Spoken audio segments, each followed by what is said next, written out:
Hello, everyone, and welcome to Vienna. Here we are, Betty, and this wonderful, wonderful evening that we're having.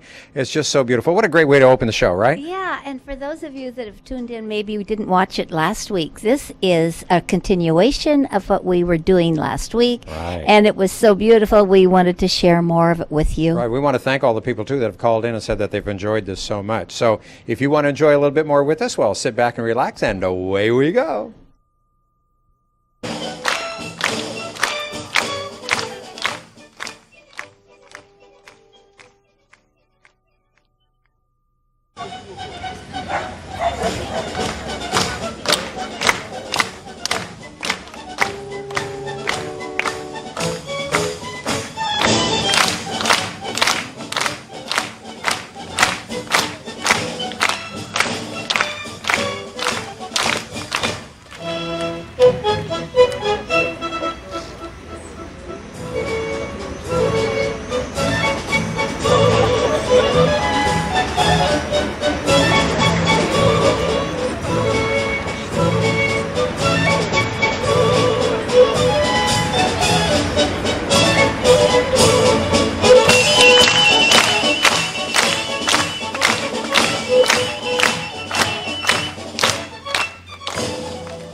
Well, as we said before, we had a very, very delightful evening here in the park that night, and so it's all of a sudden the next morning, and here we are. After the ball was over. After the ball was over, Yeah. right. So we're going to take a city tour now of Vienna and see some wonderful sights. So let's join our guide on our city tour.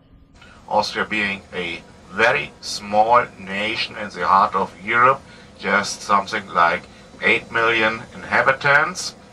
However, since the 1st of July, the Chancellor of Austria, we do have a Chancellor here, is the president of the European Union. You're here in the European Union, and one of the reasons you have to have your passport on you as you pass tomorrow to Prague is the fact that you're going to leave the Union, and we do have a problem that is very much similar to the problem between the United States and Mexico.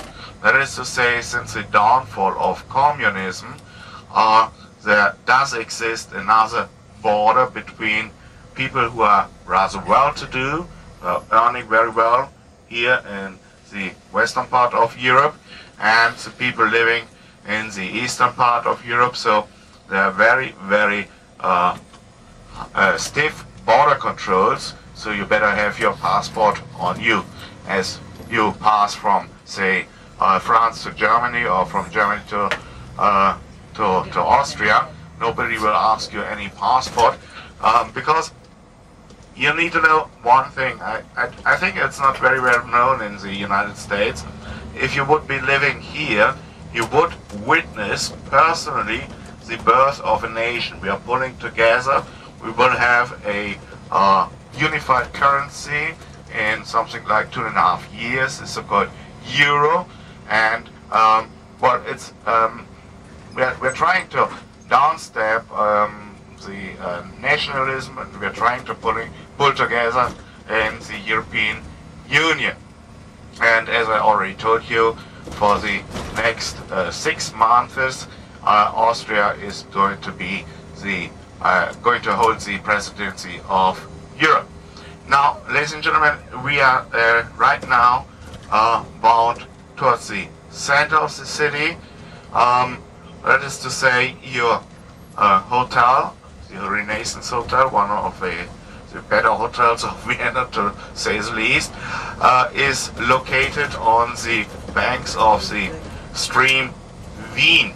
Now, in German, Vienna is Wien. It's not only the city, it's also this little stream you're living near to. And Vienna has been founded around about 2,000 years ago by the ancient Romans on the bank of the Danube River. And the reason was that in those times these ancient Romans had a problem with the Germanic tribes, and they built a chain of fortified places, camps, castles and so on, going from the northern sea on the banks of the Rhine, because it's a natural frontier, down to Bavaria. Then there was a so-called limes, that is to say limit, that's the same word in English too, the same roots, which was actually a wall, fortified wall, and that went down to the Danube River, and on the banks of the Danube they placed at eyesight more fortified places down to the Black Sea. And so Wien Doboda, 2,000 years ago, was the very nucleus of Vienna.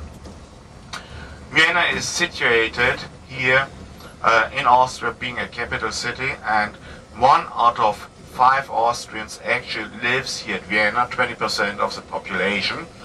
That does not tell you very much, but if you calculate, there are around about 250 million people living in the United States, and 20% of 250 millions would be 50 million. So on the same scale, Washington DC should have 50 million inhabitants, obviously a rather impossible figure.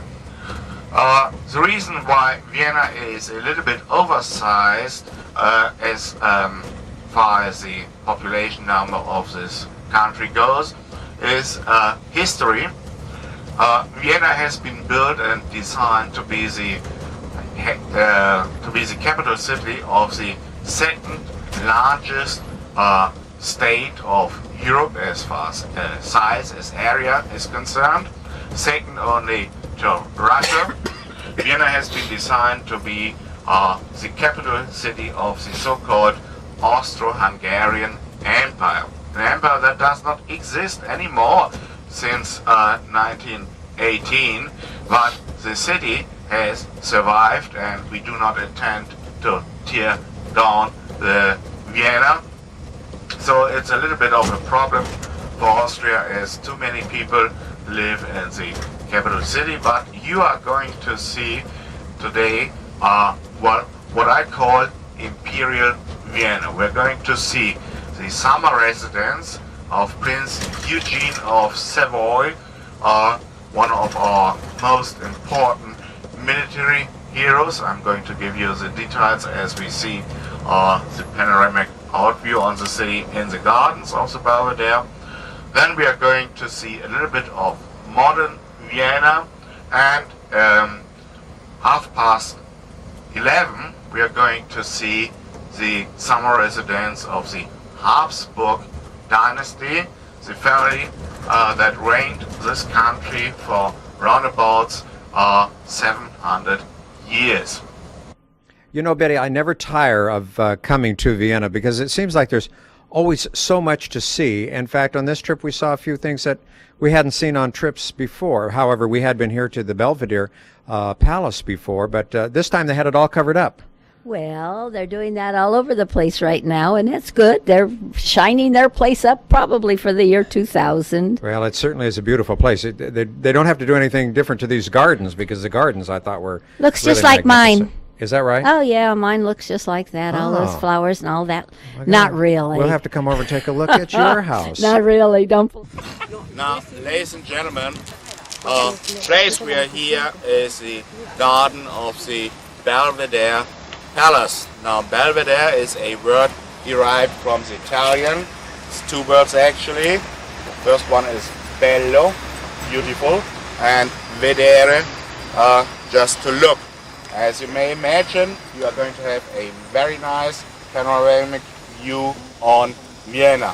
And the park and the gardens of the Belvedere is a very fine example of a Baroque, not only palace, but a villa. I do use Italian terminology because this actually is Italian. Prince Eugene of Savoy was a member of the dynasty that 150 years later should become the royal house of Italy. And a villa is actually a complex. It's a palace, a garden, and it's a waterworks. And we are going to see, even this morning, Schönbrunn Palace, which is another example. I'd like to outline a little bit the similarities between all Baroque palaces. Usually they are situated on a hill slope.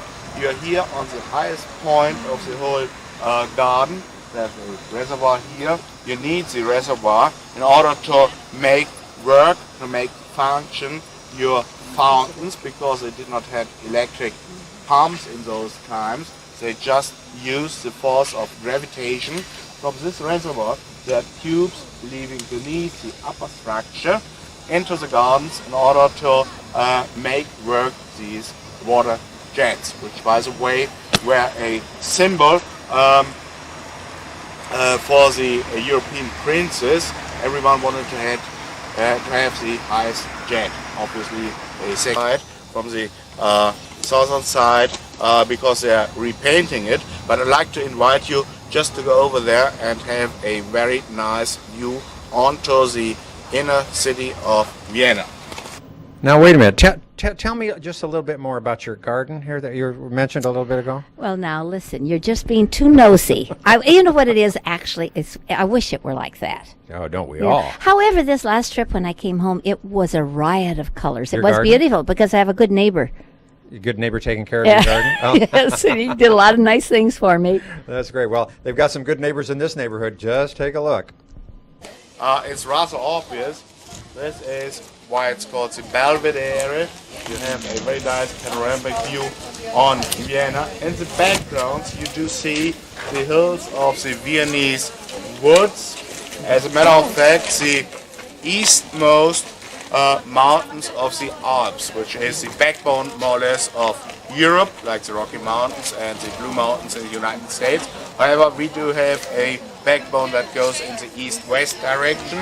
What you may call it the eastmost mountain of the Alps, this mountain between the spire of St. Stephen's Cathedral and this crane with the whitest structure on top, which actually is a monastery. Ladies and gentlemen, this mountain is called Kahlenberg, and from this mountain in 1683 descended the imperial and the Polish troops to crush the ring of beleaguerment by the Turkish troops, the second beleaguerment of Vienna from part of the Muslim forces. It's never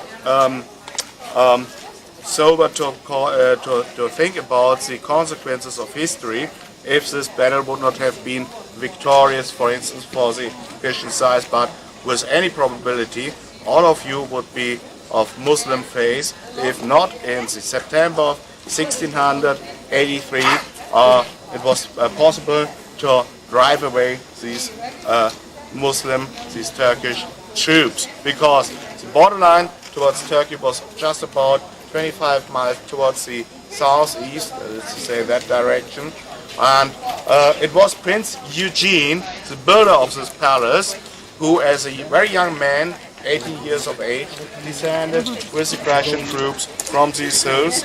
He crushed, not personally but with his colleagues, he crushed the Turkish beleaguerment, and as he was of French birth, he had one big advantage as far as his colleagues in the military, in the Austrian military were concerned, because he had a formal education like Annapolis nowadays to be an officer, because it was only the beginning that in the military people were becoming aware of the fact that for being an officer you not only needed to be a fighter who know to use the sword, but you had also to consider logistics, how to feed your people, how to place them, and so on, ballistics, mathematics, and whatever comes with it. So Prince Eugene of Savoy became chief of staff of the Austrian military in the beginning of the 18th century.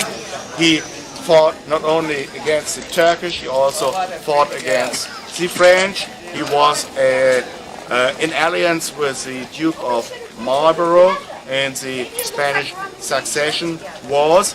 He was one of the greatest military heroes of this country. With all his campaigns, all his wars, he never had a chance to get married. So when he died in the beginning of the 18th century, well, a niece of him arrived from Paris, and she managed to sell off all his real estate. And just consider the whole complex you are in here. It's one of the finest pieces of real estate in the city. She managed to sell off this palace and gardens, the winter residence, and several other palaces outside the city within 5 years, and to spend the money. And the successors to the estate was the Habsburg dynasty, who then possessed this palace till 1918. That is to say, till the end of World War I. As a matter of fact, World War I more or less started from this place because Crown Prince Franz Ferdinand departed from the railway station. If you remember, I told you about the railway station.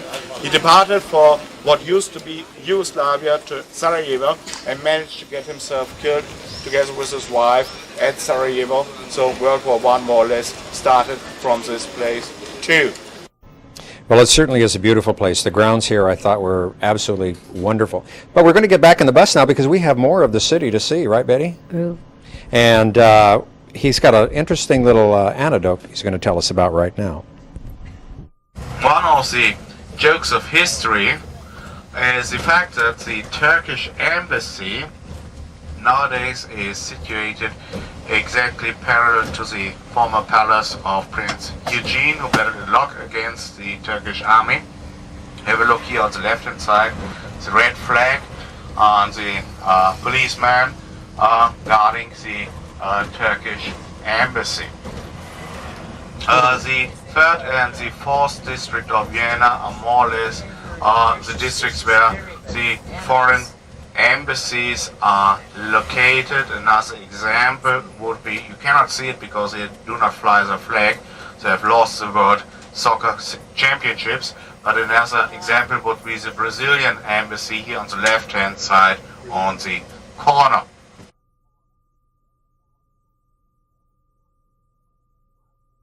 On the right hand side, please note this fountain beneath the trees.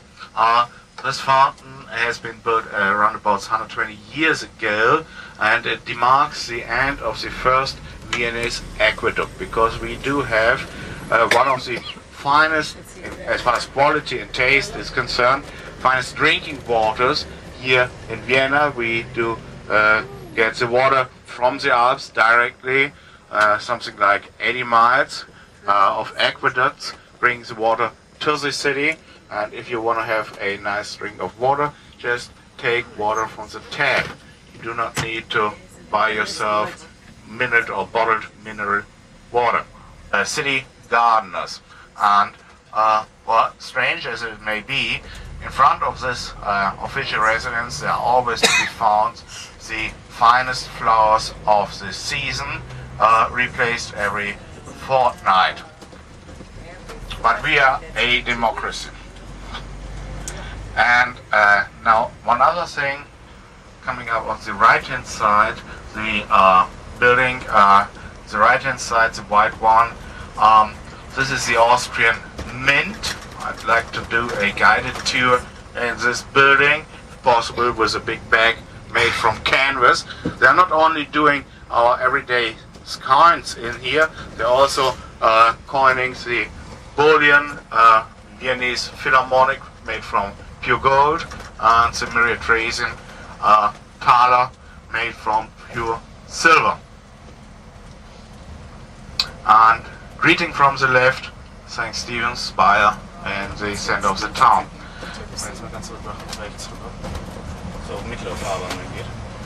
Und verlangsamen.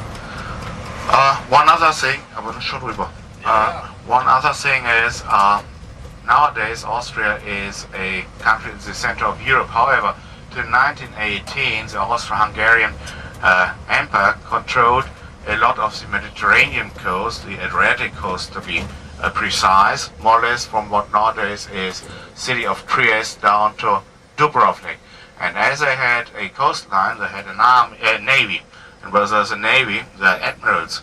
And what you see here on the right-hand side is the former Admiralty of Vienna. There are no admirals existing anymore in Austria. Nowadays, this building is used by the Department of Agriculture, I think section of Forestry Affairs. But if you have a look on the first floor, you still see the coat of arms of the various port cities of the former Austro-Hungarian Navy, like for instance here Trieste. And Wasser is simply water, so his name is 100 Waters. And he's a painter, he's still alive in his early 70s, but you have to know one particular detail on our social structure. In the 19th century, Vienna has grown tenfold, from 200,000 to something like 2 million. And the housing situation at the beginning of this century was simply a disaster. A lady, for instance, who had become a widow would rent out the free part of the double bed to another guy, with all the consequences possible and imaginably. So, since we became a republic, the mayor of Vienna always has been a social democrat, which by and large, very large, corresponds to the Democrats in the United States. Very by and very large.